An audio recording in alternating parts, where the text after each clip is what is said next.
내부 마케팅에서 가장 중요한 단계인 첫 번째 단계입니다. 사업 철학에 대한 거. 네. 그래서 사업 철학을 어떻게 만드는가.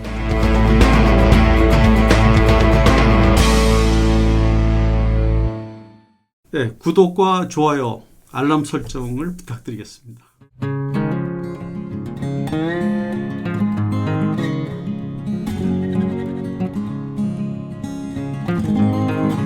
병원의 사업 철학은 병원 사업의 지속적인 성장 그리고 궁극적인 성장을 위해서 가장 중요한 단일 핵심 요소입니다. 즉 국가로 말할 것 같으면 이제 헌법 같은 거죠. 네, 국가의 헌법이 없다고 한번 생각해 보시죠. 그럼 엄청난 혼란, 무질서, 다툼, 온갖 사건 사고, 비효율, 생산성 저하 등등과 같은 무수히 많은 부작용들이 생기게 됩니다. 우선 병원 사업 철학에서는 뭘 담아야 되느냐? 내가 왜 병원 사업하는가를 명확히 밝혀야 되겠습니다. 즉 내가 왜 존재하는가? 즉 존재 이유. 그거는 뭐 여러 가지가 있겠죠. 환자들의 고통 해결, 또 질병 치유, 또 사람들의 행복에 우리가 기여를 한다. 의료 발전에 기여한다. 뭐 사회 기여, 뭐 자선 등등 여러 가지 목적이 있겠죠. 그래서 그 중에 우리 병원이 존재하는 그런 존재 이유를 기술해 놓으면 되겠습니다. 그리고 그 안에 또 어떤 것들이 담겨야 되느냐? 왜 진료하는가에 대한 명확한 답변, 뭐 통증 완화, 뭐 또 치과 같으면 씹는 기능 회복, 또 아름다움 증진, 뭐 젊음의 회복, 신체 건강, 삶의 질 향상, 행복 증진 등등 여러 가지. 그 중에 진정으로 우리가 진료를 하는 목적을 담아야 되겠습니다. 다시 말하면 이제 업의 개념이죠. 얼마 전에 최근에 돌아가신 이건희 회장님도 삼성 임직원들한테 그런 말씀을 많이 하셨다 그래요. 업의 개념. 업의 개념을 잘 알아야 된다. 우린 도대체 뭐 하는 사람들이냐. 이런 말이 있죠. What business are you in? 넌 어떤 사업에 종사하고 있는 거냐. 여기에 대한 명확한 답을 사업 철학에 담아내야 되는 겁니다. 사업 철학을 공유하는 것 매우 중요하죠.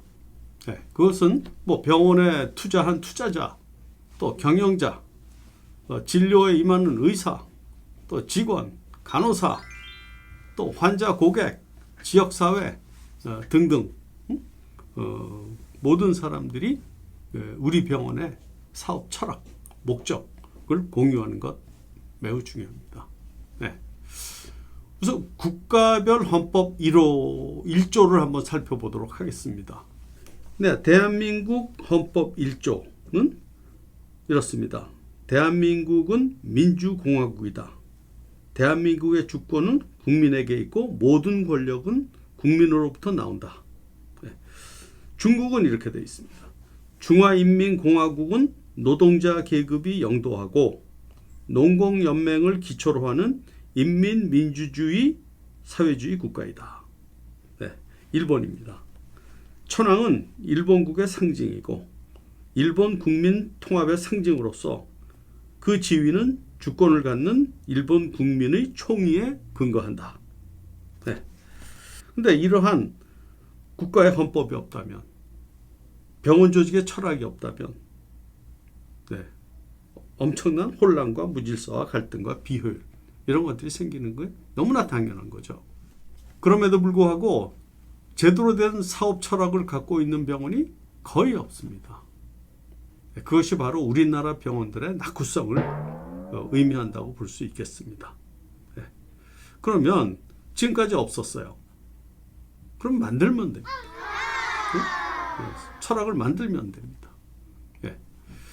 제가 1992년에 예치과를 설립할 당시 예철학을 만들고 이를 준수하는 노력을 끊임없이 해온 결과 예치과는 상당한 성장을 했고 브랜드 빌딩을 할 수 있었습니다. 병원 철학을 만들고 이를 전 구성원들이 공유하고 실천하면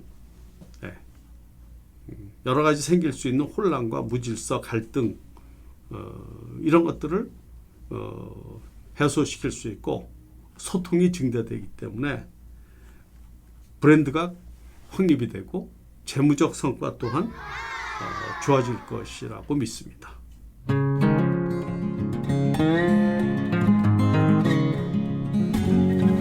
사업 철학의 구성 요소 뭐 여러 가지가 있겠습니다만 몇 가지를 예를 들면 이제 고객 관계를 좀 우리가 기술할 필요가 있고 또 진료 기술적인 문제, 진료 서비스적인 문제, 또 직원들과의 그 관계에 대한 것, 또 의료계, 사회 등등 이 병원의 창립자 내지는 경영자가 생각하는 그러한 요소들을 아주 차분하게 적어 놓으면 되는 겁니다. 네.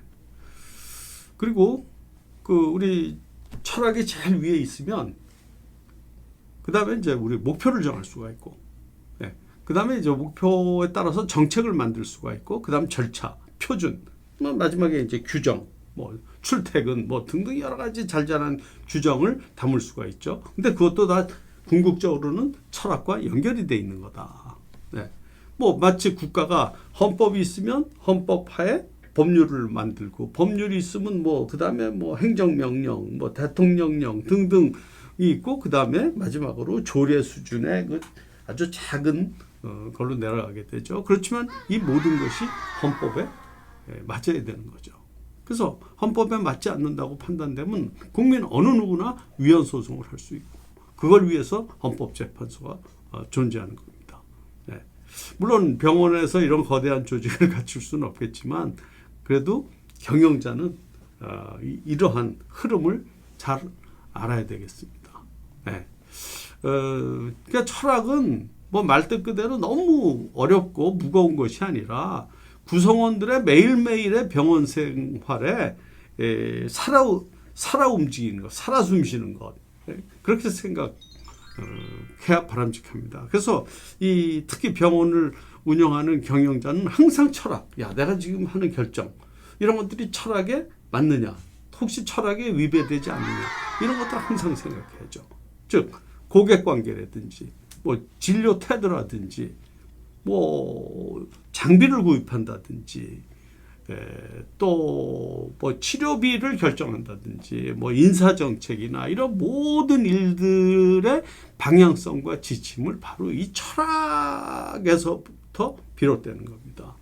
그래서 우리 병원 일을 하다 항상 혼란이나 의문이 생기면 철학으로 올라가서 이거 철학에 부합돼?